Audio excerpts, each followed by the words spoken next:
E aí pessoal, sou o Rodrigo, tutor de vocês. Vou ver aqui uma revisão da prova para vocês, ok? Bom, autovetores e autovalores. Basicamente, o autovetor ele é um vetor que volta nele mesmo depois de ser transformado. E o autovalor é meio que esse escalar que faz essa transformação, ok? Beleza, então temos isso. Como é que a gente vai fazer então para o conteúdo, a gente tem que saber achar a matriz transformação primeiro de tudo, para depois poder achar os autovetores e autovalores. Caso seja necessário, tem dois métodos. O primeiro método para achar a matriz transformação é o quê? Bom, se a gente tiver uma base no R2 do R2, uma base qualquer aqui, e a gente tiver essa transformação, a maneira da gente achar vai ser o quê? Transforma a base, ok? Transformando a base, a gente vai ter o coeficiente, que a gente vai chamar de A11, vezes a nossa própria base, mais o A21 vezes o coeficiente da nossa base, ok? E esse A21 aqui, como vocês podem ver, ele está meio que linha 2, coluna 1, né? Era para ele estar aqui, mas é isso mesmo. Isso aqui é a maneira certa da gente colocar. Depois a gente vai transpor ele para o lugar correto. Mesma coisa aqui. Assim, se a gente resolver, a gente vai receber essa matriz aqui. O 1 está aqui, o 2 está aqui, só que o 2 1 que eu falei, que estava aqui, ó, ele vai vir para cá. E aqui também. E aí a gente achou, beleza? O segundo método é bem mais tranquilo, se a gente estiver na base canônica, então dizendo que é qualquer base que seja, a gente pode ter o quê? Bom, a gente vai pegar aqui a transformação, vai pegar aqui o x que está faltando, vai jogar aqui, ó, 0x mais um y, ok? E aí a gente vai pegar e a gente vai fazer uma coluna para o x e uma coluna para o y, ok? Então, por exemplo, na primeira coordenada, que vai ser aqui a linha 1, quem que era o x? 2. Na segunda coordenada, aqui, quem era o x? 0. Mesma coisa para o y, ok? Ok. Agora que a gente tem isso bem estabelecido, vamos ver como a gente calcula o alto valor e o alto vetor. O alto valor ele é calculado dessa maneira aqui. É o det da matriz que a gente acabou de ver aqui, a matriz transformação, menos o, o lambda i, sendo i a matriz identidade, ok? E os autovetores são calculados por essa fórmula aqui embaixo, ok? Eu deixei ela aqui. Ou essa daqui de cima, mas a gente vai usar essa aqui de baixo, mais fácil. Que é o quê? A transformação vezes um vetor, normalmente vai ser x, y, assim por diante, ok? Vai ser igual ao alto valor vezes um vetor, ok? A gente acha os autovetores. O que são autoespaços? Autoespaços são basicamente quando a gente pega autovetores e a gente associa ele a um subespaço do espaço, ok? Ficou faltando aqui. Beleza. Então, como assim? Por exemplo, se a gente tem o R2, um autoespaço vai ser um espaço que é formado, ele é formado por autovetores. Ou seja, são espaços associados a cada autovetor que está associado a cada autovalor. Bom, do exemplo que a gente está vendo aqui agora, né? Vamos ter isso daqui como sendo a matriz. Calculando os autovalores, a gente vai chegar nisso daqui. Então, os autovalores são 2 e 1, beleza? Agora vamos calcular os autovetores. Aqui a gente tem o nosso primeiro autovetor, né? Multiplica a matriz por um vetor, 2x. E aqui eu vou chamar esse cara aqui de V1, beleza? E aqui para o nosso próximo, né? A gente vai ter aqui qualquer coisa, basicamente, e vai ter o nosso V2, beleza? Todo esse mesmo processo, só que agora no lugar do 2 tem o 1. Muito simples aqui o que está acontecendo. E aí, após calcular, a gente acha esse segundo autovetor, ok? A questão aqui é que a gente vai fazer o seguinte, ó. Vou mostrar para vocês. A gente tinha achado que era V1 igual a x1, 0, beleza? A gente meio que ignora essa parte para fazer o nosso espaço. A gente também diz que é x igual a 1, que aí a gente basicamente acha o vetor principal. Mas qualquer vetor que tenha um valor de x qualquer vai ser um autovetor, ok? E para o nosso outro lambda, né? A gente vai ter esse cara aqui como sendo o nosso autovetor. O nosso espaço gerado, vocês estão vendo que eu estou usando essa palavra span, que basicamente é o espaço gerado pelo nosso lambda 1, ok? E pelo nosso lambda 2. E o span, ele vai ser, por exemplo, aqui a gente está no R2, né? Então vai ficar bem tranquilo de mostrar para vocês. Eu tenho primeiro o span 1, 0. Ele vem bem aqui assim, ó. E o que que ele faz? Ele é toda a reta aqui, ó, do eixo x. Então, toda a reta do eixo x vai ser o meu espaço. E a gente chama isso de span, ok? O próximo que a gente tem... Opa! O próximo que a gente tem é esse daqui, ó. Menos 2 e 1. Menos 2, 1. E o que que esse vetor é? Ele também faz outro subespaço, ó. E esse é o subespaço dessa reta aqui, tá vendo? Essa reta. É outro subespaço, ok? E esses dois subespaços, eles me geram o R2 completo. Mas isso aqui é basicamente um autoespaço. É um espaço vetorial gerado por um autovetor. Ok? Ou altos vetores, né? Vamos lá, então.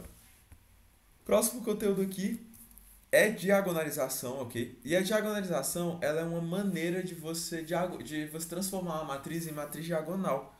Por que isso é importante? Porque aqui você pode ter x, y, sei lá o que, quantos vocês quiserem aqui, A. E aqui vai ser 0, 0. E se eu, por exemplo, levar esse cara ao quadrado, o determinante dele vai ser o quê? Vai ser basicamente esses caras todos multiplicados, então x vezes x vezes x, só que aí vai estar tudo ao quadrado. E também, se eu quiser multiplicar essa matriz por ela mesma, eu não vou precisar ficar, tipo... Se eu quiser fazer, sei lá, essa matriz vezes essa matriz vezes essa matriz, eu não preciso ficar multiplicando linha por coluna, não precisa ficar fazendo isso aqui. Tudo que você precisa fazer é multiplicar a diagonal principal por ela mesma. Então vamos lá. Bom, a gente tem esse formato aqui e a matriz diagonal ela vai ter os autovalores de uma transformação, ok? Então é basicamente para isso que vai servir ela. Isso aqui vai ser nas transformações. Então vamos lá. Com a base canônica, aqui que a gente tem do R3, a gente pode fazer uma delas. No caso aqui, a gente está no R2. Então, a base canônica, eu vou chamar de beta aqui, vai ser igual a 1, 0 e 0, 1. Beleza? Essa é a nossa base canônica. E a gente está trabalhando com ela nessa transformação que está aqui. Vamos achar, então, os autovalores e os autovetores. Calculando aqui, né, tira o determinante dessa matriz, multiplica aqui para cá e para cá, beleza? E aí, com isso, a gente recebe esse cálculo aqui. Igual a zero, a gente vai achando os polinômios, de maneira que a gente chega nesse polinômio final aqui. E a gente acha esse autovetor aqui, né? Esse autovalor e esse autovalor, beleza? O que a gente vai fazer, então, agora? Achando eles, a gente vai fazer uma coisa bem interessante. A gente vai achar os autovetores. Os autovetores, o processo é o mesmo da forma anterior que eu mostrei para vocês. Bem tranquilo. Só fazer isso daqui e a gente acha esse primeiro aqui que eu vou chamar de V2. Ele está associado ao nosso autovalor 2, ok? E a gente tem o espaço gerado por ele. Depois, a gente faz esse segundo aqui, associado ao autovalor 1, ok? Que vai ser o quê? Esse cara, que aqui na frente, né? Tem o 1, multiplicando. Resolvendo o sistema, a gente chega nisso daqui, x igual a y, e a gente chega nesse cara aqui. E o espaço gerado é pelo 1, 1. Tranquilo? Como a gente faz, então, para descobrir se ela é uma matriz diagonalizável, se ela é um operador diagonalizável, essa transformação, né? Bom, muito simples. A primeira maneira é olhando a multiplicidade algébrica e geométrica, se ela vai ser diagonalizável. Então, para todos os nossos autovalores, a multiplicidade algébrica dele tem que ser igual à geométrica. Vamos lá. Qual que é a multiplicidade algébrica do menos 2? Se a gente voltar aqui, ó, o menos 2 ele só é raiz do polinômio uma vez. Ok? O que isso implica? Se ele é raiz do polinômio só uma vez, então a gente pode dizer que a multiplicidade algébrica é igual a 1. Além dele ser raiz só uma vez, o espaço que ele gera tem dimensão igual a 1. Ou seja, a multiplicidade geométrica também é igual a 1. O que a gente percebe então? que a multiplicidade algébrica é igual à geométrica. Então, a gente já está no caminho bom. Agora a gente vai olhar o próximo alto valor. Olhando ele, mesma coisa, a multiplicidade geométrica é igual a multiplicidade algébrica. Logo, ela é diagonalizável, ok? Não tem dúvida sobre isso. Então, se a multiplicidade algébrica é igual à geométrica para todas as nossas raízes, ou seja, para os nossos altos valores, ela é um operador diagonalizável. Próxima, polinômio minimal. Outra maneira de saber. Se o polinômio minimal é feito de fatores lineares, ela também vai ser diagonalizável. Como assim? Aqui em cima está bem escrito, ó. Todos os expoentes são 1 de todos os nossos autovetores. Aí, né, só para vocês lembrarem mesmo, polinômio minimal, ele tem o menor grau, e ele anula. Ele tem o menor grau e ele anula a nossa matriz transformação. Ok? Então, se o nosso polinômio minimal for desse jeito, é certeza que ela também é diagonalizável, tá? O próximo método que a gente tem, chama de método 2 aqui, mas é o método 3 no caso, né? Vai ser ver o quê? Bom, você vai ver todos os vetores que você achou, os autovetores, como você pode ver aqui, igual os autovetores que a gente tinha achado aqui, né? 1, 1, 4, 1. Pegando esses autovetores, a gente vai checar se a quantidade de autovetores é igual à dimensão de V. É, sim, é. No caso, a gente está no R2, a gente tem dois autovetores. Próximo, todos são LI. Isso aqui é bem importante. Se esse cara e esse cara forem linearmente independentes e o número de vetores for igual ao número do espaço que a gente tem, a dimensão do nosso espaço, então ela também é diagonalizável, ok? Por quê? Porque a gente consegue montar essa matriz aqui, ó. A gente consegue montar a matriz P. Montando a matriz P, ela vai ser o quê? Ela vai ser uma matriz onde a gente vai pegar cada autovetor e vai transformar ele numa coluna, ó. Eu peguei o autovetor aqui, transformei numa coluna. Peguei o autovetor e transformei numa coluna, ok? Aqui, ó, 4, 1, 4, 1, 1, 1, 1, 1. Ok. E agora, como a gente usa a diagonalização? Bom, uma maneira muito simples é com esse cara daqui, beleza? Como é que vai funcionar basicamente? A gente tem A igual a P dP, ok? E muito simples. Outra maneira que a gente tem é isso daqui, ok? Bom, vou mostrar pra vocês porque isso funciona, né? Se você pegar aqui, sei lá, e levar A a N, isso aqui vai ser igual a P dP menos 1 elevado a N. E aí, se a gente fazer isso daqui, o que vai acontecer? Vai ficar P dP a menos 1 vezes P dP a menos 1. Isso aqui, P dP a menos 1 N vezes. Como vocês podem ver, ó, P a menos 1 com P vai dar identidade. P a menos 1 com P vai dar identidade. P, identidade.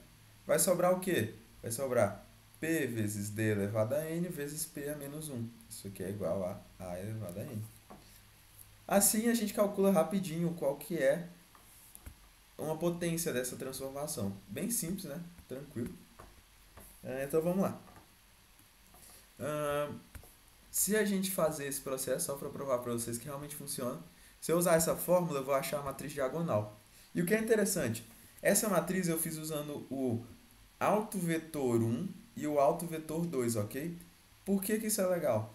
Porque usando o autovetor 1 e o autovetor 2, a minha matriz diagonal vai ser formada pelo meu autovalor 1 e pelo autovalor 2, ok? Nas diagonais. Isso é bem interessante. A ordem que você escolheu dos autovetores vai fazer os autovalores aparecerem na mesma posição. Vamos lá. Multiplicando aqui, fazendo multiplicação de matrizes, podem checar aí se quiserem. Eu chego em 1 e menos 2, que é exatamente o nosso lambda 1 e o nosso lambda 2, ou seja, ficou nessa posição exatamente. Para isso que serve a diagonalização, ok? Assim que diagonaliza. Aqui tem os critérios, basicamente, se qualquer um desses for verdade, pode ser esse daqui, pode ser esse daqui, pode ser esse daqui. Se um deles for verdade, isso já significa que ela é diagonalizável. Então vamos lá. Próximo conteúdo aí, produto interno, ok? Como vai ser o produto interno? Produto interno, se você tem um produto interno qualquer, produto de pontos, a gente vai ter o quê? A gente vai ter essa definição, não importa qual é o produto interno, se esses 4 requisitos forem feitos, né? Ou seja, os produtos for maior do que zero, e se for igual a zero significa que é V, que V é igual a zero. Assimetria, se a gente pode trocar de lugar, vai continuar sendo. Linearidade, essa daqui bem tranquilo também. E constante, sai para fora. Como que a gente faz um produto interno? Supondo que eu tenho aqui V igual a x1, x2 até xn, e U igual a y1, y2 até yn. Como é que a gente faz o produto entre V e U? Vai multiplicando cada coordenada, ó. x1, y1, x2, y2 e assim sucessivamente. E aí a gente recebe um escalar. O que esse escalar significa? Esse escalar significa meio que o alinhamento. Como assim? Por exemplo, se eu tenho dois vetores assim, ó, eles têm um certo alinhamento, correto? Mas se eu tenho um vetor assim e um vetor assim, eles não têm nenhum alinhamento entre si. Tudo que eles têm é um ponto em comum. É como se fosse a inclinação deles. Esse cara aqui tem uma certa inclinação. Esse aqui tem a de 90 graus, né? Mas o produto dele é igual a zero. Por quê? Porque meio que não existe uma relação entre a inclinação deles. Eles só têm um ponto em comum. Enquanto nesse aqui, a inclinação entre eles tem uma relação, algum certo cosseno, um valor, ok? Ele retorna esse valor para a gente. Então vamos lá. Próximo conceito, norma. O que é a norma? É basicamente o tamanho do vetor. A norma, ela vai ser o quê? Por exemplo, você tem um vetor aqui e vai ser esse tamanho daqui. Outra interpretação que a gente tem da norma é o quê? Ela é a raiz quadrada do produto, de pontos, do produto, do vetor com ele mesmo. Então, se você tem x1, x2, xn, qual que vai ser a norma dele? x1 ao quadrado, x2 ao quadrado. Porque vai ficar x1 vezes x1 mais x2 vezes x2. Só que isso aqui tudo dentro da raiz, ok? Então, é basicamente isso aqui. Muito tranquilo de entender. A norma é basicamente a definição de tamanho do vetor. O ângulo, como é que vai ser? O ângulo é basicamente o seguinte. O ângulo ele é o ângulo entre os dois vetores. Não tem muito segredo. E ele é calculado dessa maneira. O cosseno do ângulo entre dois vetores, igual está aqui do lado. Ó.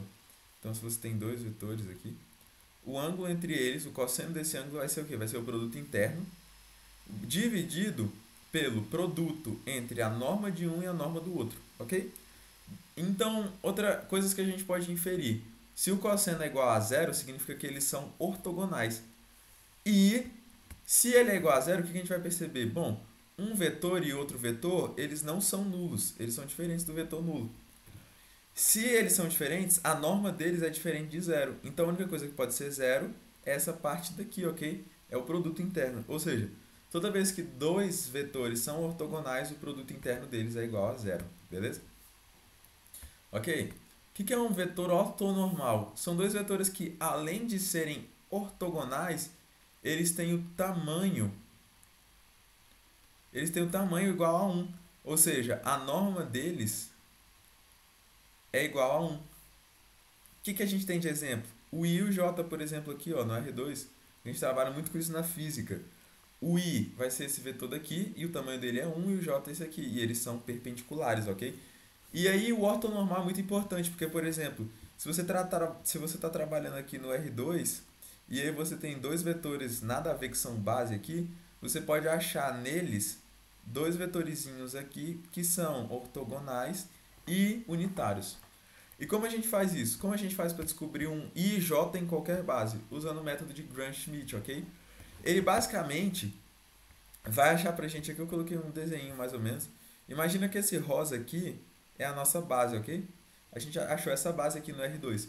E a gente está querendo achar dois vetores que são ortogonais e que são unitários, que têm o tamanho igual a 1. O que a gente pode fazer? A gente vai pegar esses vetores aqui e a gente vai aplicar o processo de Gram-Schmidt. Aplicando ele, a gente vai achar dois vetores que são perpendiculares, ó, Esses dois vetores são perpendiculares. E eles são unitários. Porque sendo unitários, eles são fáceis de trabalhar. Vão ser bases muito tranquilas da gente usar, ok? Então, eu até escrevi aqui, né? Queremos achar uma base do espaço que seja normal e que seja e que gere o mesmo span dessa base que a gente tinha antes, que gere os mesmos vetores. É isso que o Gram-Schmidt faz. Então vamos lá. Vamos calcular um exemplo aqui do Gram-Schmidt. Muito simples. Eu peguei esses três vetores, eles são aqui do R3, né? São bases do R3. E como é que a gente faz para calcular aqui? Muito simples. Primeiro, de acordo com a regra, o vetor 1 da base transformada vai ser igual ao próprio vetor 1. Nesse caso aqui é 1, 0. O vetor 2 vai ser dessa maneira e o vetor 3 dessa maneira. Como que a gente vai fazer para calcular? A gente vai descobrir quem é esse cara aqui, depois quem é esse cara, opa, esse cara daqui, esse cara e esse cara. Eu vou dar um corte aqui e vou calcular tudo isso para vocês e vou mostrar, beleza? Bom, gente, vou mostrar aqui para vocês o processo então, né? Eu calculei já todos aqui. Esse processo aqui é bem chato, só ficar fazendo produto, então eu fiz ele logo. Aqui tem o cálculo de como eu achei o V2, tranquilo? E aí eu vou fazer o cálculo do V3, para vocês verem como se faz, tranquilo? Então vamos lá.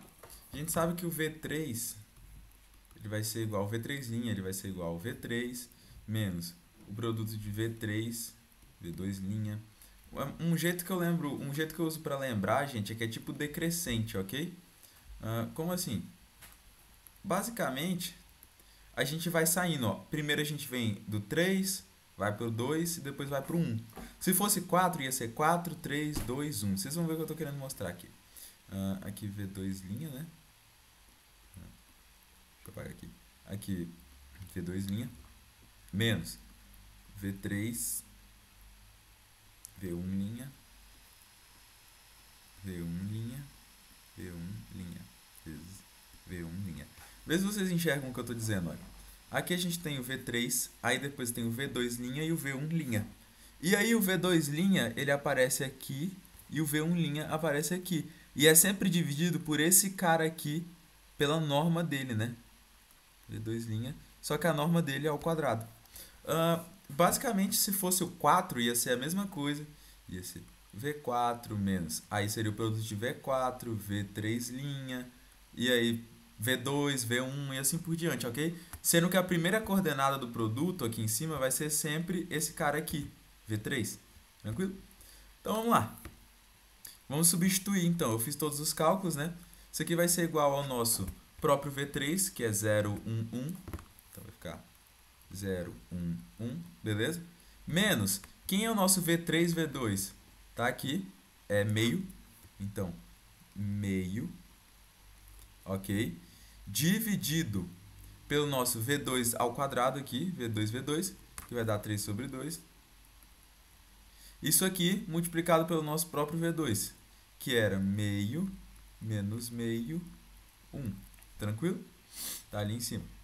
E agora, menos de novo, V3, V1. V3, V1 vai dar pra gente 1. Dividido por V1, V1, a gente já tinha calculado lá em cima, que é 2. Multiplicado pelo nosso próprio V1, que é 1, 1, 0. Tranquilo? Ok. É isso mesmo. Então, vamos fazer isso daqui. Vai ser igual a 0, 1, 1, beleza? Menos, a gente multiplica pelo inverso aqui, então vai ficar meio vezes 2 sobre 3. Isso aqui vai embora. Isso aqui, meio, menos meio, 1. Menos, vamos colocar mais já. Multiplica esse cara para dentro, né? Um escalar. Então vai ficar meio, menos meio, 0. Ok. Então isso aqui vai ficar pra gente 0, 1, 1. Menos 1/3 de meio, menos meio, 1. Mais menos meio, 0. Passando isso aqui para dentro, né, vai ficar 0, 1, 1. Mais menos 1/6, 1/6, menos 1/3, mais menos meio, menos meio, zero. Ok, então a gente soma todo mundo aqui, né? Vamos somar esse cara com esse cara aqui primeiro, que eu acho que fica mais fácil. Bom, como é que a gente vai fazer? Vai ficar 0, 1, 1, ok? Mais, a gente vai fazer o seguinte, esse cara daqui, na verdade, ele é menos 3 sobre 6, ok? Então, menos 3 sobre 6 menos 1 sexto, né? Vai ficar menos 4 sobre 6. A próxima coordenada é a mesma coisa, menos 3 sobre 6 aqui. Isso aqui vai ficar menos 3 sobre 6 mais 1 sexto, né? Isso aqui vai ficar menos 2 sobre 6, ok? E menos 1 terço. Então, ok, temos isso daqui. Agora vamos somar com esse cara. Então, isso aqui, menos 4 terços, na verdade, é menos 2 terços. Então, vai ficar menos 2 terços. O próximo vai ser 1 menos 2 sobre 6, né? Que é a mesma coisa que 1 menos 1 terço, que é 2 terços. Vai ficar 2 terços aqui. E o terceiro é 1 menos 1 terço, que vai ficar o quê? 2 terços. Então, 2 terços. E esse cara aqui é o nosso V3'. O que a gente achou, então? Deixa eu marcar aqui.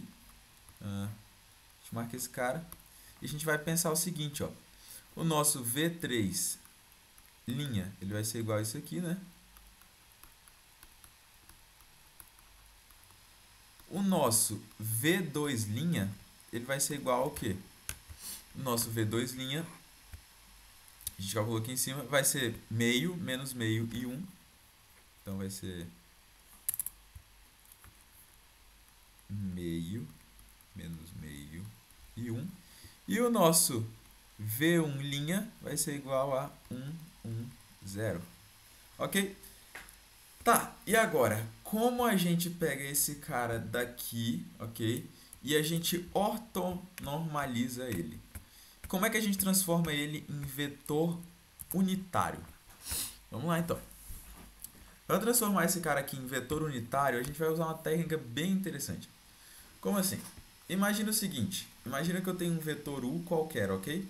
Esse vetor é x1, y1, x1, x2, x2, x3, xn, ok? Eu tenho esse vetor daqui. Como eu transformo ele em um vetor ortonormal? Bom, a gente sabe que um vetor que ele é ortonormal, ele tem um módulo igual a 1, certo? Então, o que a gente tem que fazer? A gente sabe que esse cara aqui tem uma norma. Qual que é a norma dele? É x1 ao quadrado mais xn ao quadrado, ok? É a raiz disso aqui. Isso aqui é a norma desse vetor. Como eu faço para transformar esse cara aqui em um vetor unitário? Como eu transformo isso aqui em um vetor unitário? Bom, é muito simples. Se eu pegar isso daqui e dividir ele todo pela própria norma. Como assim? Vou pegar essa cara aqui, né? E vou dividir dos dois lados pela norma de U. Vocês vão entender. Então, isso aqui vai ficar aqui. 1 é igual a raiz de x1 ao quadrado mais até xn ao quadrado. Isso aqui tudo dividido pela norma de U. O que a gente pode fazer com essa informação? 1 é igual a raiz quadrada de x1 ao quadrado mais xn ao quadrado. Isso tudo dividido pela norma ao quadrado. E aqui vem a parte interessante, né? Se a gente parar para pensar no que está acontecendo, é como se eu tivesse aqui x1 sobre norma de U, só que isso aqui é ao quadrado, mais x2 sobre norma de U, só que isso aqui ao quadrado, e assim sucessivamente. Entenderam qual que é a lógica? E o que eu posso dizer? Isso aqui é como se eu tivesse um vetor, que eu vou chamar de E1, que ele é formado pelas coordenadas x1 sobre norma de U, x2 sobre norma de U, isso até xn sobre norma de U. E aí eu posso tirar a norma de U para fora, então vai ficar x1, x2, isso até xn, só que isso aqui tudo dividido por norma de U, porque é um escalar, então a gente pode arrancar para fora. Então, o nosso vetor ortonormalizado vai ser igual ao quê? Vai ser igual ao nosso vetor original dividido pela norma desse nosso vetor, ok? Essa aqui é a formulazinha que vocês precisam levar para o coração. E como é que a gente faz nesses caras daqui? Bom, a gente vai ter que calcular a norma deles e a gente vai ter que dividir eles pela própria norma. Então, vamos fazer isso. Vamos calcular a norma dos caras. Ah, a gente já tem a norma de V2 e a gente já tem a norma de V1. Como vocês podem ver, o que eu fiz aqui, ó, é basicamente isso. Só está faltando uma coisa, tirar a raiz quadrada disso aqui, né? Porque o que é a norma? A norma do vetor, ela é igual a o produto interno dele tirado a raiz. Então a gente já tem o produto interno desse cara aqui do V2 e do V1'. Tá faltando só tirar a raiz deles. Falta só o V3. Então vamos calcular aqui a norma do V3. Calculando aqui embaixo, a gente vai ter o seguinte.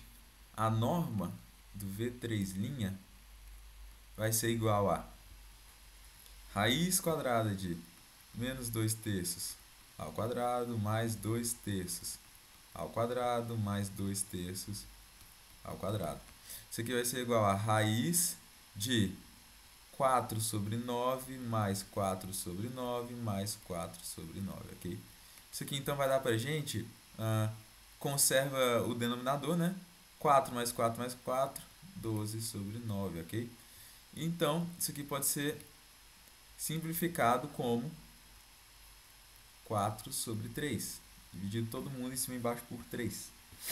Então, isso aqui dá 2 sobre raiz de 3. E se racionalizar, raiz de 3 vai ficar 2 raiz de 3 sobre 3, ok? Então, essa aqui vai ser o nosso módulo, né? A nossa norma de V3. Tranquilo. Bem suave, né? Agora o que a gente vai fazer? A gente só vai tirar a raiz quadrada das outras normas. Eu sei que V2' com V2', isso aqui é igual a 2, certo? V2' com V2' é igual a 3 sobre 2, perdão. Então, V2' com V2' é igual a 3 sobre 2. Então, a raiz de 3 sobre 2 é igual à nossa norma. Norma de V2. E eu sei que V1' com V1' é igual ao quê? V1' com V1' é igual a 2. Então, a raiz disso vai ser igual à minha norma de V1'. Tranquilo. A gente já tem os três, agora a gente só precisa usar aquela fórmula. O meu primeiro vetor ortonormalizado vai ser igual ao quê? Vai ser igual a o meu vetor normal, né? Vai ser 1, 1, 0, dividido pela minha norma, raiz de 2. Então, ele vai ser 1 sobre raiz de 2, 1 sobre raiz de 2, 0. Ok, esse é o nosso E1. Quem é o nosso E2? Nosso E2 vai ser o quê? Vai ser o nosso vetor 2, né? Quem que era o nosso vetor 2? Meio menos meio e 1. Vai ficar meio menos meio e 1. Ok? Isso aqui dividido por raiz 3 sobre 2, ok? Isso aqui vai ser igual basicamente a 1 sobre 2 dividido por raiz de 3 sobre raiz de 2 menos meio sobre raiz de 3 sobre raiz de 2 e 1 sobre raiz de 3 sobre raiz de 2. Ok? Calculando isso daqui, né? A gente vai ter que raiz de 2 sobre 2 raiz de 3 menos raiz de 2 sobre 2 raiz de 3 e raiz de 2 sobre raiz de 3, ok? Esse é o nosso E2.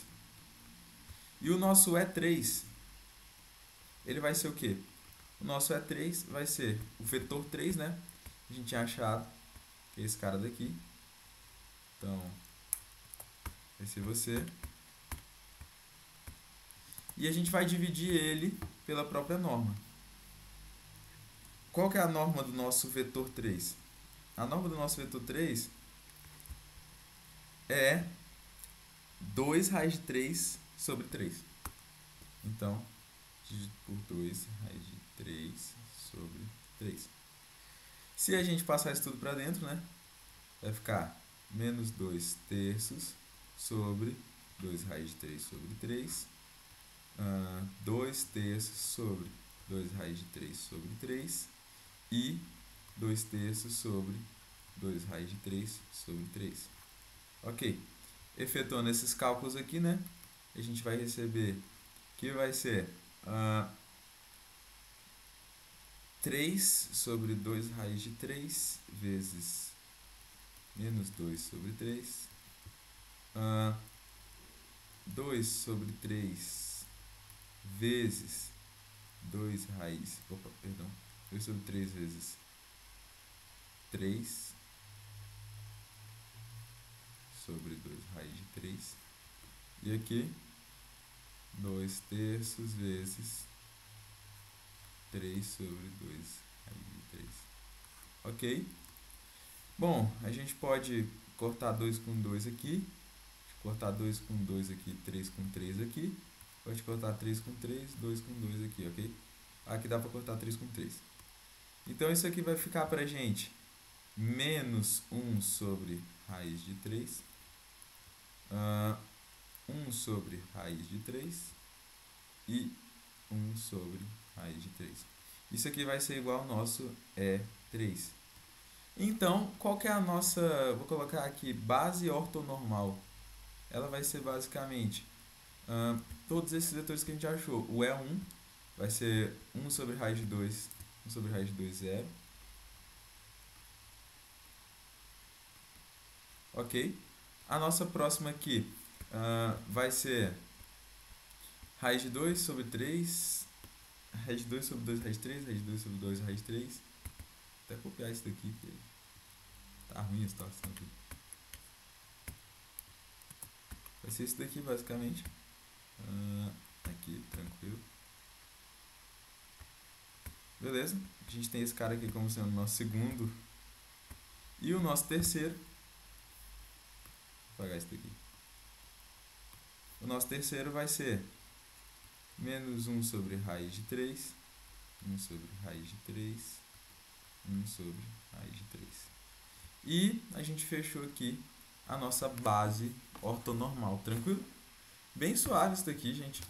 Opa, falta uma raiz aqui. Bem suave isso daqui. É assim que a gente usa o processo de Gram-Schmidt para ortonormalizar. Esse é o conteúdo básico da prova. Tem algumas outras coisinhas, umas coisas que vocês provavelmente fizeram na lista, tem coisas que a professora passou a mais. Mas esse é o básico, ok? Qualquer dúvida que vocês tiverem ou qualquer coisa que precisarem a mais, é só me perguntar, tranquilo? E é isso aí, gente. Valeu!